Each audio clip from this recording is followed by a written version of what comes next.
مزگەوتی شیفایە لە شاری هەڵەبجە هاوڵاتیان شەوانی قەدر زیندوو ڕادەگرن ساتەکانیان بە نوێژ و قورئان خوێندن و پرسشەکانی دیکە بەڕێ دەکەن ماڵاوایی لە کۆتا شەوەکانی مانگی ڕەمەزان دەکەن. كان مئزره پیغمبری خوا صلی الله عليه وسلم أحيا ليله وأيقظ أهله. پیغمبری خوا صلی الله عليه وسلم شوانی رمضان شوانی ليلة القدر زینووە کردەوە نەک هەر خۆی بەڵکو وأيقظ أهله و خاو خێزانەکەی خۆشی بانگە کرد خەبەریە کردنەوە بۆ ئەوەی کە شەوانی ليلة القدر زینووکەنەوە. داواکارم لە هاوڵاتیان بەتایبەتی ئەم دەشەوەی کە لەبەردەستمانایە قورئان بخوێنن زیکری خوای پەروەردگارکەن بە بەردەوامی نوێژەکان بکەن و دوعا سلاح المؤمن الدعاء چەکی باوەڕدار چییە؟ دوعاکردنە. مزگەوتێکی دیکەی هەڵەبجەیە و هاوڵاتیان گەرموگڕن لە بەرزڕاگرتنی شەوانی قەدر لە مزگەوتی بەهشتی شەموان خەویان لە چاویان تۆراندووە بۆ بەدەزێنانی ڕەزامەندی و لێخۆشبوون و پاداشتی خودایی.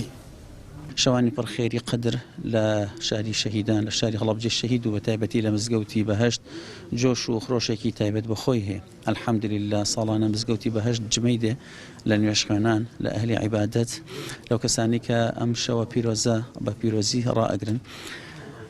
مانگی پرخێری ڕەمەزان سەر تاپای ڕەحمەت و مەغفیرەتە و شەوانی قەدریش کە دەشەوی کۆتایین و وردە وردە ماڵ ئاوایمان لێ ئەکا ئێمە ئەبێ زیاتر لە خزمەتی ئەم شەوە پیرۆزەیە بین و لەبەرەوەی ئەم شەوانی قەدر ڕێز لێگیراوە لە لای خوای گەورەوە لە قورئانی پیرۆزە ئیشارەتی پێکراوە پێویستە لەم دەشەوەی ئەخیرا ئینسان زیاتر و زیاتر خۆی مانووکە زیاتر خۆی هیلاکە خۆی چڕکاتەوە لە عیبادەت و لە چاکە و لە سوڵح و لە خێر و سەدەقە.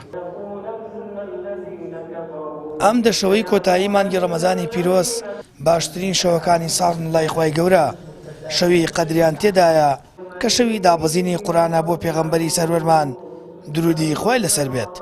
پاداشتی زیندوو ڕاگرتنی ئەم شەوە بە پەرستش خێر و چاکەی زیاتر لە 1000 مانگە بۆیە موسڵمانان لە سەرتاسەری جیهاندا ئەم شەوانەی کۆتایی ڕەمەزان بێدار دەبن و بەردەوام نوێژ و قورئان خوێندن و پرسشەکانی دیکە ئەنجام دەدەن و نزای لێخۆشبوون دەکەن.